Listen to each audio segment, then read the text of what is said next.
Hola a todos desde la casa de los Layton. Bienvenidos a esta edición de la Escuela Dominical de la Iglesia de Vilassar de Mar. Y aprovecho antes de entrar en la clase de dar saludos de parte de nuestra familia. Aquí estamos confinados como todos, pero gracias a Dios, después de 3 semanas, la casa no se ha quemado todavía. Estamos bien, los pequeños están haciendo homeschooling con Nuria y les va bastante bien, la verdad. Los medianos están haciendo sus clases online desde sus institutos. Dan, nuestro hijo mayor, sigue en los Estados Unidos, confinado en casa de un amigo y terminando su curso académico en la universidad también a distancia. Y yo estoy dando mis clases en IPSTE y estoy usando esta tecnología que estoy también empleando ahora mismo. Es un programa que se llama Zoom y permite dar videoconferencias, compartir pantallas bueno, ver juntamente informaciones con los estudiantes y tal. También sirve para grabar, así que voy a usar un poco esta aplicación de una manera parecida a lo que hago en IPSTE, lo que vengo haciendo estas 3 semanas, que hemos pasado todas nuestras asignaturas online, y a ver cómo va, ¿sí? Vale, entonces, vamos a ver. Tengo aquí un bosquejo para que veáis. Aquí está. Y me podéis ver a mí también. Estoy aquí en la esquina. Entonces, vamos a ver, estamos en el tema de la Trinidad, ¿vale? Que en la lección previa definimos la Trinidad y hablamos un poco bueno, definimos la Trinidad y hablamos un poco de su base bíblica y un poco del desarrollo de la doctrina. Pero tal como lo explicamos, es verdad que la doctrina de la Trinidad quedaba bien definida en la Iglesia ya en el siglo V, ¿vale? Que entonces se afirmaba claramente que Dios es uno en esencia y a la vez es tres en persona. Pero cuando explicamos este desarrollo, quizás, como lo explicamos muy por encima, daba la impresión de que fuera un proceso suave, ¿no? De llegar a esta conclusión, pero en realidad no fue así. Más bien hubo mucha controversia sobre esta doctrina y mucho error, y lo sigue habiendo tristemente hoy en día. Entonces, vamos a ver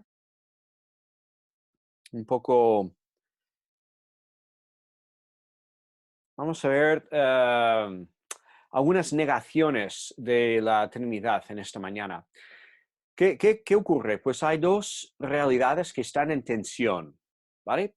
Una es la unidad de Dios, como venimos explicando en las lecciones acerca de los atributos de Dios. Dios, sus atributos, su esencia no se puede dividir. Dios es uno y no puedes partirle como si fuera un pastel en 3 trozos. Dios es uno. Y, o sea, Dios es uno, pero también hay cierta pluralidad en Dios. Hay 3 personas. Como comentamos en la última lección, el Padre no es el Hijo y el Espíritu tampoco es el Padre. Así que hay 2 polos, la unidad de Dios y la pluralidad de Dios. Y vemos desde el principio del debate sobre la doctrina de la Trinidad que a muchos les ha costado no sobreenfatizar un polo de esa paradoja o el otro, ¿no? Porque si enfatizas un polo, la unidad, por ejemplo, pierdes de vista la pluralidad, ¿sí? Si algunos, por ejemplo, negaron la deidad de Cristo y la del Espíritu en un intento de mantener la unidad de Dios. Y otros acabaron profesando una especie de triteísmo, 3 dioses distintos en su deseo de afirmar la deidad de las 3 personas, pero entonces pierden de vista la unidad de Dios. Así que vamos a ver algunas de estas negaciones brevemente y vamos a ver, bueno, lo que vamos a ver son negaciones más bien históricas, pero veremos que tienen homólogos modernos, ¿vale? Y después vamos a hablar un poquitín acerca de cómo afrontar la dificultad de esta doctrina hoy en día. Bueno, la primera negación de la Trinidad que vamos a comentar es el modalismo. El modalismo. Algunos dijeron ya en los siglos II y III, ¿vale? Estamos hablando de la iglesia primitiva. Algunos dijeron que hay una sola persona en Dios y esta persona se manifiesta de diferentes maneras, ¿vale? Se dijo que Dios se manifestó primero como el Padre en el Antiguo Testamento y luego se manifestó como el Hijo en la vida de Jesús y luego como el Espíritu en la iglesia. Es decir, Dios se manifiesta de modos diferentes, ¿vale? De ahí el término modalismo, ¿sí? No deja de ser una sola persona, pero va cambiando de gorra, digamos, y se manifiesta de modos diferentes. Hoy en día hay un grupo que se llama los pentecostales unicitarios. Es un nombre un poco difícil, ¿no? Pentecostales unicitarios. Y quizás en España no hay tantos, pero en otras partes del mundo sí. Y estos no son pentecostales, son pentecostales unicitarios, ¿vale? Los pentecostales normales, digamos, sí que sostienen la doctrina ortodoxa de la Trinidad, pero los unicitarios dicen que hay una sola persona en Dios, que es Jesús. Pero a veces Jesús se manifiesta como el Padre o a veces como el Espíritu, pero hay una sola persona, que es Jesús. ¿Cuál es el problema? Pues estos pentecostales unicitarios son más bien, son modalistas, porque niegan la existencia de tres personas distintas en Dios. Entonces, pasamos a ver otra negación, otro error acerca de la Trinidad. Podemos hablar del arrianismo, ¿vale? En segundo lugar, el arrianismo. Arrio fue un teólogo y maestro influyente en la iglesia al final del siglo III y los principios del siglo IV, ¿vale? Para que nos ubiquemos un poco en cuanto a la historia, ¿sí? Él y sus seguidores, que se llamaban arrianos, decían que Cristo, el Hijo, fue la primera criatura del Padre. Y el Espíritu fue la primera creación del Hijo, ¿vale? Entonces, de esta manera, pensaban preservar la unidad de Dios y a la vez dar cierta importancia al Hijo y al Espíritu. Lo que pasa es que, claro, acabaron, si vamos a decir que el Hijo es una criatura, pues negamos su deidad. Acabaron negando la deidad tanto del Hijo como del Espíritu. ¿Quiénes son los arrianos modernos? Pues son los testigos de Jehová. Estos son los arrianos modernos y ellos dicen abiertamente que Arrio es uno de sus antepasados en la fe. Esto lo puedes ver en sus publicaciones. Vale, otro tipo de negación de la Trinidad es el triteísmo. Si los modalistas y los arrianos se aferraron al polo de la unidad de Dios, ¿vale?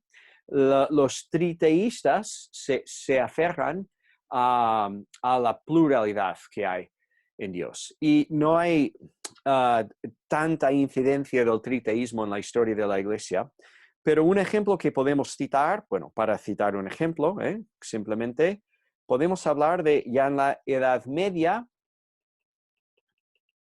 un personaje que se llamaba Rosselinus y No hace falta recordar su nombre, no es que fuera una persona muy influente en la historia de la iglesia, pero para tener un ejemplo, él decía que el Padre, el Hijo y el Espíritu son tres individuos diferentes.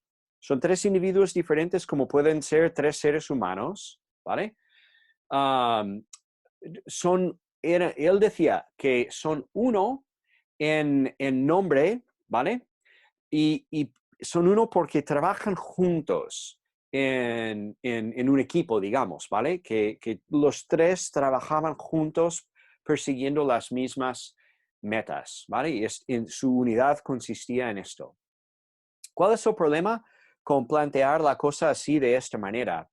Bueno, si la unidad de el Padre, el Hijo, el Espíritu no consiste en su esencia, entonces no todos son un solo Dios, sino que tienes tres dioses.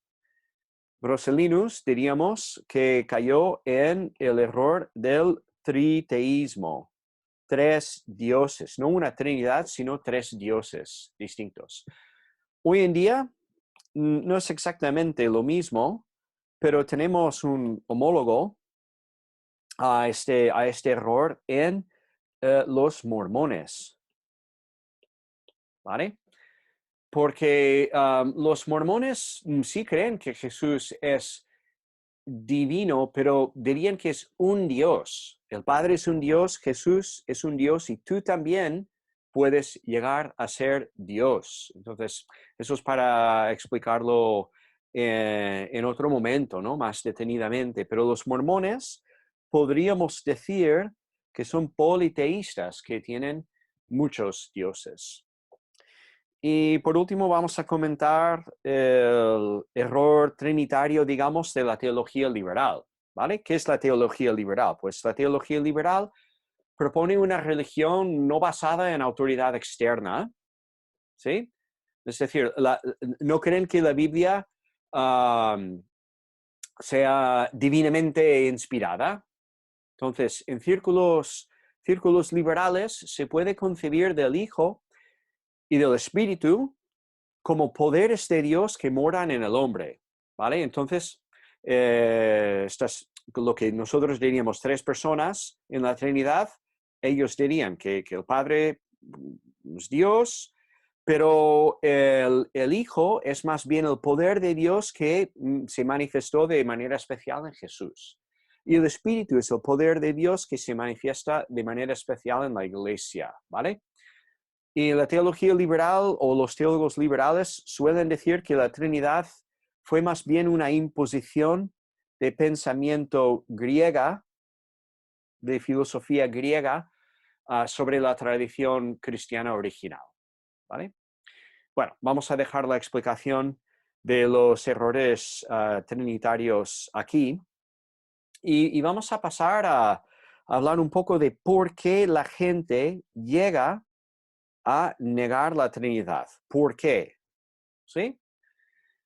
Y podríamos hablar largamente de la respuesta a esta pregunta, pero bueno, abreviando y corriendo un poco el riesgo de simplificar demasiado, yo diría que el motivo principal por el cual la gente niega la Trinidad es la autonomía. La autonomía. ¿Qué significa autonomía? Pues significa ser ley para uno mismo. Es la actitud de querer ser el capitán de tu propio barco, de no someterte a ninguna autoridad externa. Esta es la autonomía. Y claro, la autonomía entonces lleva a la gente a rechazar la clara enseñanza de la Biblia de una manera u otra. Sobre todo cuando la enseñanza bíblica se vuelve paradójica, como es la doctrina de la Trinidad, ¿vale? La autonomía dice lo siguiente: la Trinidad, esa paradoja de la Trinidad no me cuadra, ¿sí? La Trinidad a mí no me cuadra.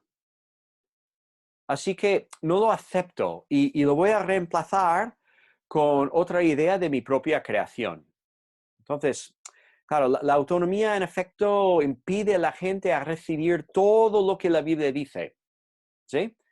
Se queda solamente con las partes que más gustan o que más se conforman a nuestro parecer, ¿vale? Entonces, la autonomía lleva a una persona a no quedarse con todo lo que la Biblia dice y a la vez lleva a esta misma persona a decir cosas más allá de lo que la Biblia dice, en entrar en especulaciones, digamos, ¿vale? Y eso es lo que pasa justamente en estos errores que hemos visto acerca de la Trinidad. Vale, vamos a simplemente considerar nada, un poco sobre cómo podemos dialogar con personas que niegan la Trinidad, ¿no? Porque en la práctica, ¿qué hacemos con todo esto? Bueno, si tenemos la ocasión de hablar con alguien que es más del corte liberal, ¿vale? En cuanto a su teología, ¿cuál es el problema? Pues en su autonomía no recibe la palabra como una palabra divina inspirada con autoridad, ¿no? Entonces, con esta persona sí que podemos discutir acerca de la Trinidad, pero tarde o temprano, con la teología liberal, hay que hablar del milagro de la inspiración de las Escrituras, porque realmente la Trinidad no es una doctrina que se desprende de nuestro propio razonamiento ni nuestros sentimientos, es una doctrina de revelación divina.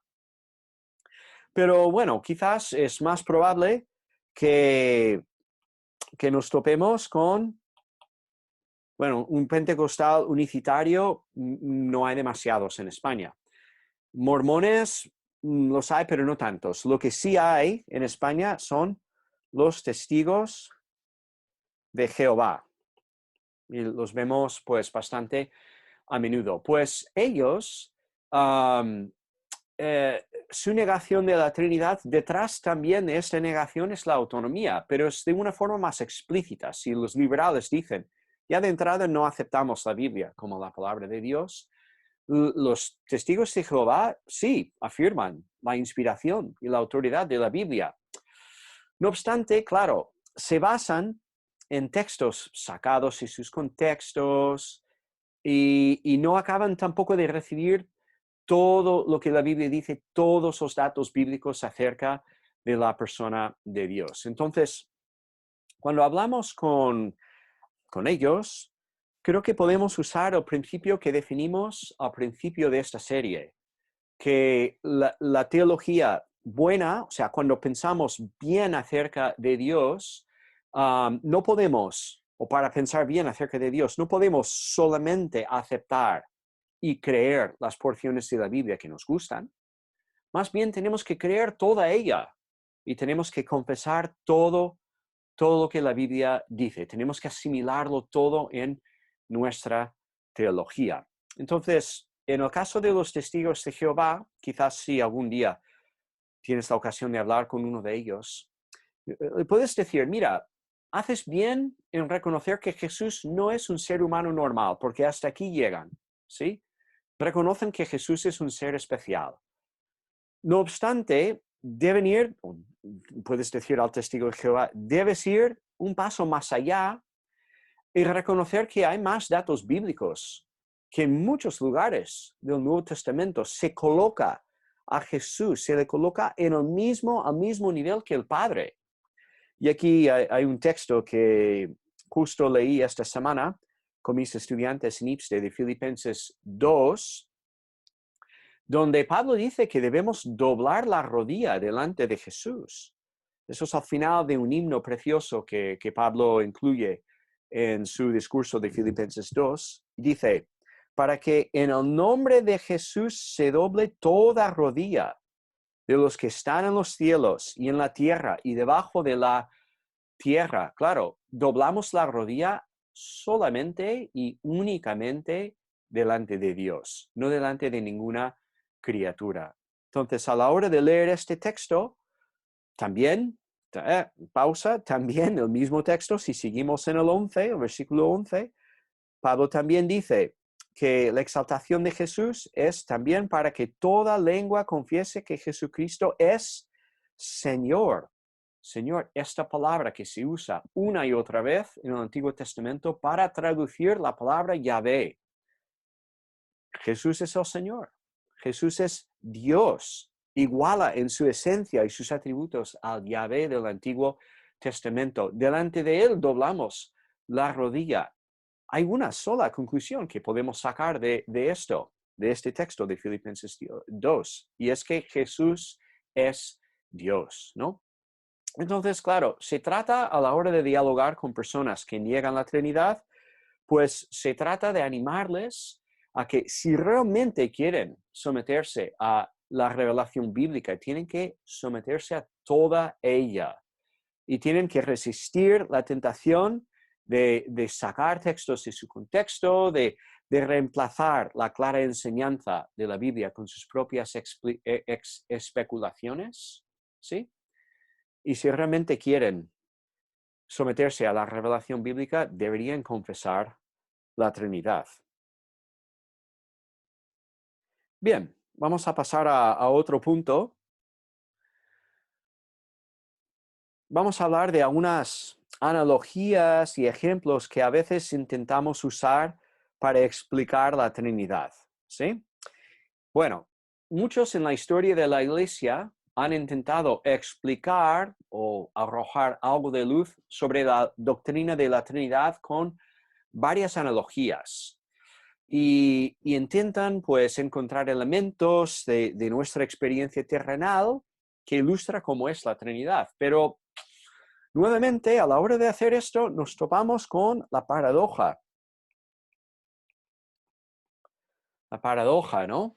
Resulta complicado de explicar esa paradoja de la unidad de Dios y también su pluralidad. Vamos a ver entonces algunos ejemplos y algunas ilustraciones que se suelen dar y los vamos a valorar un poco en la luz de lo que hemos visto en esta lección. Bueno, en primer lugar, un ejemplo típico que se suele usar para intentar de alguna manera ilustrar la Trinidad es el siguiente. El ser humano en sus diferentes capacidades. Por ejemplo, un hombre puede ser padre, hijo y marido a la vez. ¿Sí? Vemos que hay cierta unidad, cierta pluralidad en esta idea. Y muchos dicen que esta multifuncionalidad de una persona es parecido a la Trinidad, porque Dios realiza diferentes actividades, quizás 3 actividades diferentes a la vez, como puede un ser humano, depende en el contexto donde se encuentre, ¿no? ¿Cuál es el problema con este ejemplo? Y ahora que lo voy a criticar, pero os tengo que confesar que es un ejemplo que yo he usado, ¿vale? Pero me arrepiento. Porque un hombre, un ser humano, o yo mismo, no sé, puedo realizar diferentes roles. Soy padre y soy marido, cambiando de gorras. No soy hijo, si está mi madre también en casa con nosotros. Puedo ser un poco, puedo estar en esos 3 roles incluso a la vez. Pero sigo siendo la misma persona, una sola persona. Mientras en la Trinidad, el Padre, el Hijo y el Espíritu no son solamente diferentes roles, sino que son diferentes personas. Y aquí la paradoja. En realidad, este ejemplo del ser humano en sus diferentes capacidades es una expresión de esta herejía que vimos antes del modalismo. ¿Sí? Es la idea de que Dios aparece al hombre obrando de diferentes modos, en diferentes ocasiones. No acaba de explicar la Trinidad, porque la Trinidad consiste no en una sola persona actuando en 3 modos diferentes, sino 3 personas distintas. Así que este ejemplo de ser humano en sus diferentes capacidades realmente no es bueno, ¿no? Vale, otro ejemplo que vemos, que escuchamos, que otro ejemplo que yo también he usado, es el agua en sus 3 estados, ¿sí? Entonces, otros dicen que el agua lo puedes congelar, o puedes tener como líquido, o puedes hervir y así convertirlo en un vapor. Y todas estas 3 cosas, digamos, son agua, pero a la vez son distintas, ¿vale? Y viene a ser pues un ejemplo que se intenta usar para ilustrar cómo es la Trinidad. ¿Qué tal este ejemplo? Bueno, este ejemplo, el problema principal que tiene es el siguiente. O sea, es cierto que el agua, como líquido, como sólido, como vapor, esos tres tienen la misma composición química, eso es verdad, pero no tienen la misma esencia. Cuidado, no tienen la misma esencia. ¿Sí? No tienen la misma esencia porque una cosa es un sólido, otra cosa es un líquido y otra cosa es un vapor. Estos son tres atributos diferentes. El estar congelado es un atributo. ¿Sí? De estar descongelado es un atributo. Estar ya hervido y en estado de vapor es un atributo. Entonces, claro, esos tres estados del agua no comparten los mismos atributos. A ver, podemos decir más o menos lo mismo de otra manera. Claro, para pasar del hielo al líquido, ¿sí? Hay que calentar el hielo y entonces el hielo se transforma, cambia, ¿vale? Cambia sus atributos, ¿sí? Y hervir el agua y pasarlo al vapor, pues también cambia uno de sus atributos, cambia su esencia. En cambio, en la Trinidad, Padre, Hijo, Espíritu, entre ellos no hay ninguna transformación de uno para llegar al otro, nunca, porque los tres comparten toda la misma esencia, es decir, comparten los mismísimos atributos, ¿vale? Nos topamos nuevamente con la paradoja. Entonces, claro, esto del agua, como tienen atributos diferentes, esos tres estados del agua, realmente esto ilustra más bien un triteísmo. Estamos ante también un error antiguo que se ha dado en la historia de la Iglesia. Vale, otro ejemplo que se da a veces. El huevo en sus tres partes, ¿vale? La cáscara, ¿no? Que pensamos en un huevo, que tiene una cáscara exterior, ¿sí? ¿Qué es esto? Luego tiene esa parte, el blanco, y tiene dentro aquí la yema, ¿vale? Esas tres partes. Y el ejemplo, lo que intenté ilustrar es que tiene esas tres partes, pero es el mismo huevo, es una unidad. Bueno, ¿sirve mejor este ejemplo? Yo diría que tampoco sirve. No sirve porque Dios es simple, ¿vale? Como comentamos en la lección anterior, Dios no tiene partes ni piezas. No puedes dividir a Dios y descuartarlo como, no sé, no puedes desmontarlo como desmontas un coche o un huevo, ¿vale?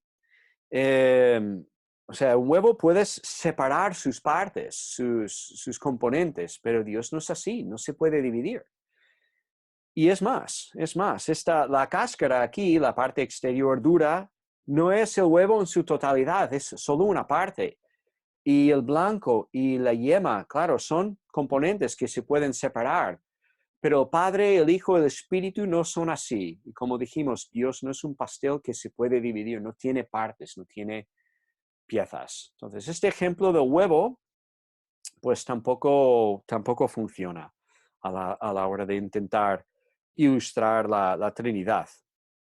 Un ejemplo más viene de San Agustín, ¿sí? Teólogo del cuarto y del quinto siglo, y él hablaba de la relación y la coexistencia de la memoria, la inteligencia y la voluntad dentro de una misma mente de una persona, ¿sí? Todas estas actividades mentales existen a la vez en una sola mente. Así, Agustín, bueno, él hablaba de esta realidad quizás como un ejemplo, una pequeña ilustración para lo que es la Trinidad.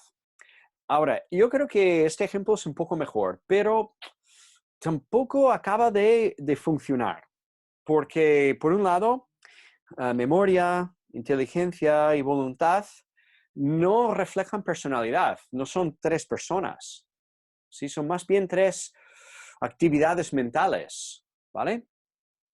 Y además no son idénticas en sus características o sus atributos, ¿no? Porque eso se vuelve un poco filosófico, pero no sé, la memoria, por ejemplo, tiene su enfoque hacia el pasado, mientras la voluntad tiene su enfoque hacia el presente o el futuro, decisiones que vayamos a tomar. Entonces, claro, son atributos diferentes, no comparten la misma esencia esas tres actividades mentales. ¿Y qué concluimos?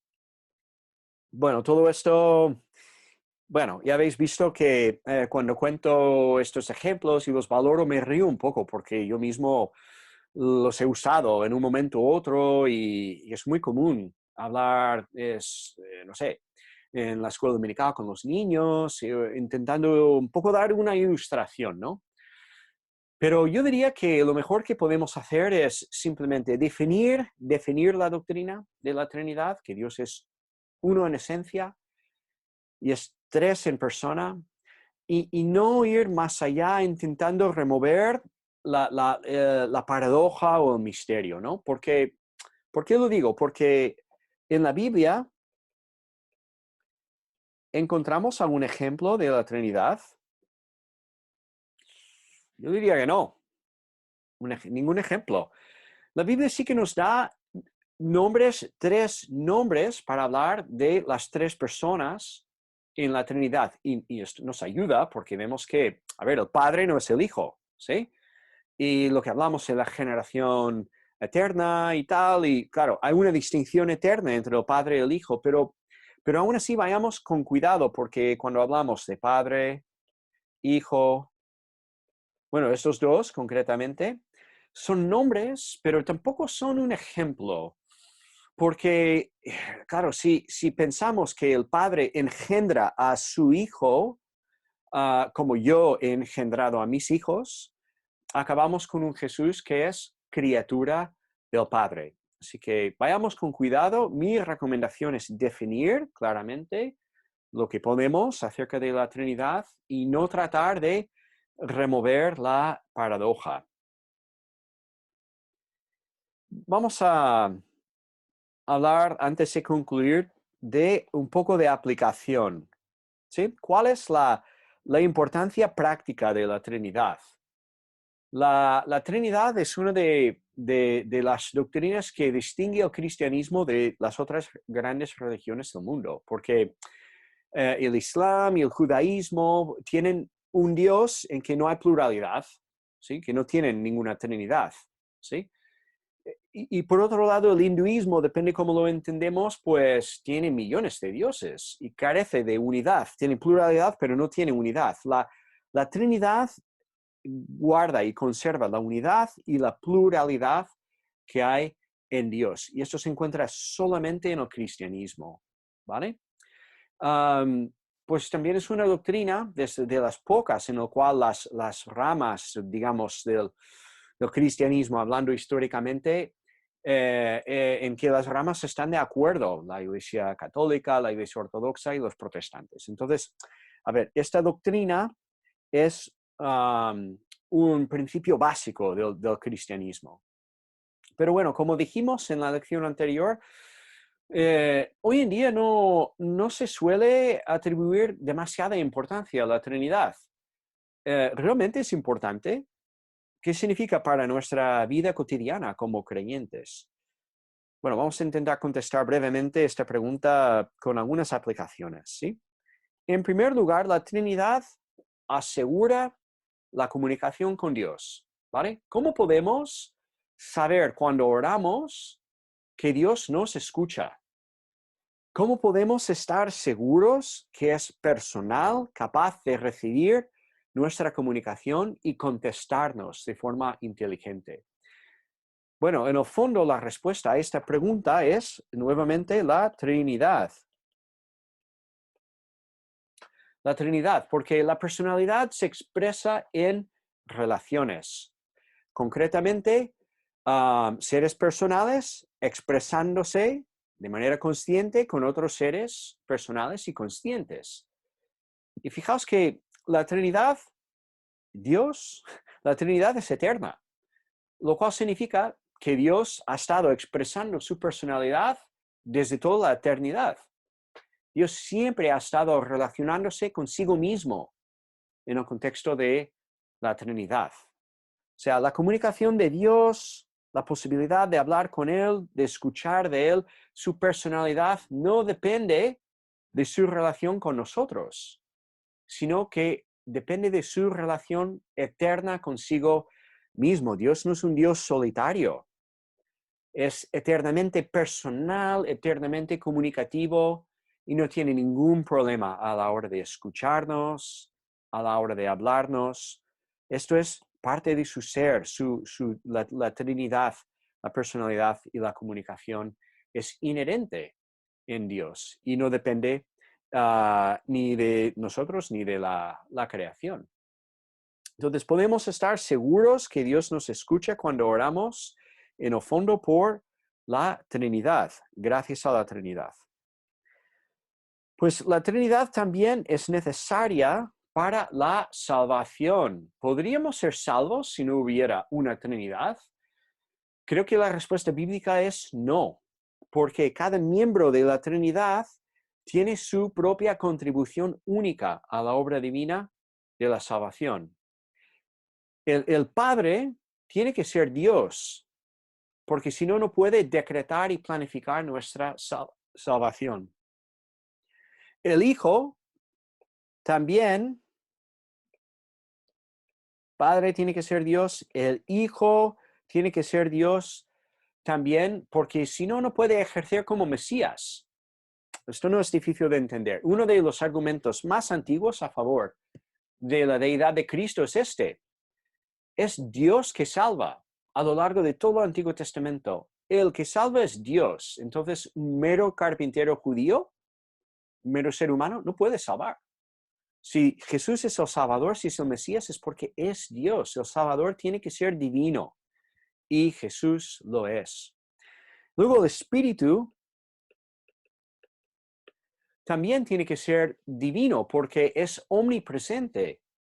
A ver, la única manera de hacer nacer de nuevo a mucha gente, a muchas personas, y luego morar en ellos, alimentar y aumentar su fe a lo largo de su vida cristiana hasta el día de su muerte o la venida de Jesús, la única manera en que el Espíritu puede llevar a cabo este ministerio es si es divino, si es omnipresente.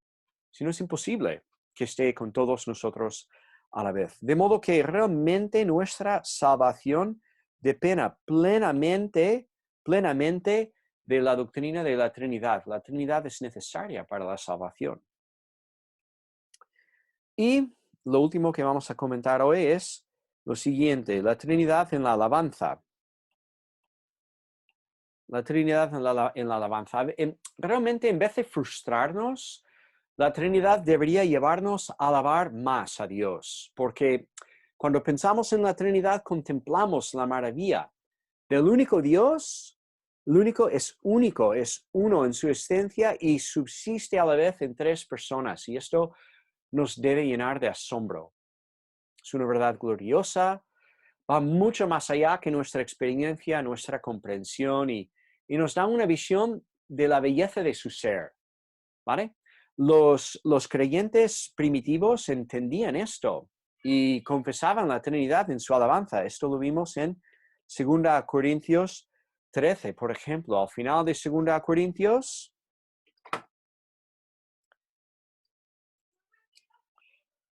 leemos lo siguiente, cuando Pablo concluye, la gracia del Señor Jesucristo, otra vez este título de Señor, el amor de Dios, la comunión del Espíritu Santo, sean con todos vosotros. Amén. Fijaos cómo Pablo coloca a las tres personas en el mismo nivel en la alabanza de la iglesia. Entonces, la Trinidad debería llevarnos a alabar a Dios y también da forma a nuestra alabanza, porque, bueno, os pongo un ejemplo concreto, que a veces la gente piensa o tiene una idea, un concepto equivocado del Padre como el juez enfadado en el cielo, con el cual el Hijo misericordioso tiene que negociar, ¿no?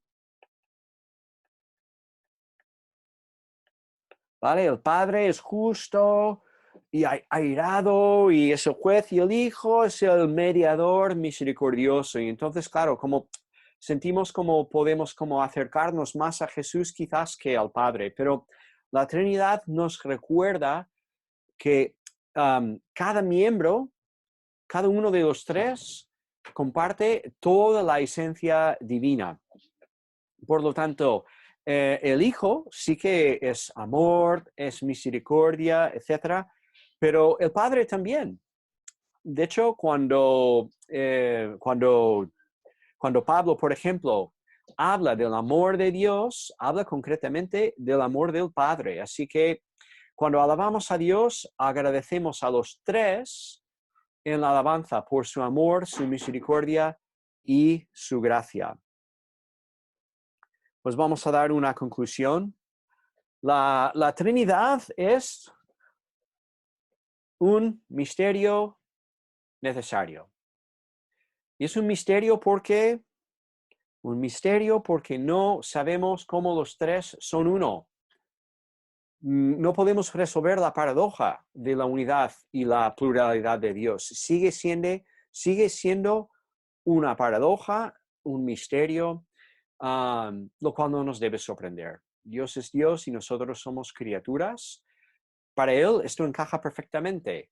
Nosotros no, pero Él ve todo desde otra perspectiva. Para Él esto no es ningún problema. Entonces es un misterio, pero es un misterio también necesario. Es necesario porque las Escrituras lo revelan.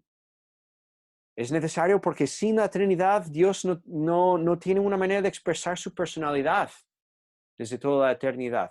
Sin la Trinidad Dios no puede efectuar nuestra salvación. Entonces, el hecho de no entender cómo se encaja todo no debe ser un motivo de desánimo. En el fondo, cuán digno sería un Dios si fuera como nosotros, si pudiésemos encasillarle, ¿no? Así que seamos humildes delante de este ministerio y reconozcamos la grandeza y la belleza de Dios. Alabemos al Dios Trino.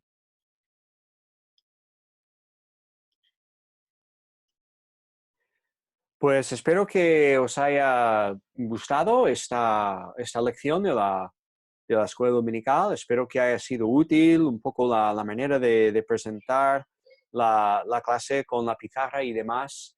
Y bueno, deciros también a nivel personal que sepáis que estamos orando por la iglesia, y en estos días que no nos podemos ver personalmente, pues todavía os tenemos presentes en nuestro corazón y deseamos que sintáis todos la paz de Dios, esta paz que sobrepasa todo entendimiento, de la cual Pablo habla en Filipenses 4, que estéis experimentando esta paz en estos momentos de incertidumbre y realmente de prueba, ¿no? Pues eso, agradecería vuestro feedback, a ver cómo os ha parecido la clase, cómo la manera de presentarlo y si tenéis también preguntas, pues estamos en contacto por correo, por WhatsApp o lo que sea, ¿de acuerdo? Un abrazo fuerte a todos y muchas bendiciones.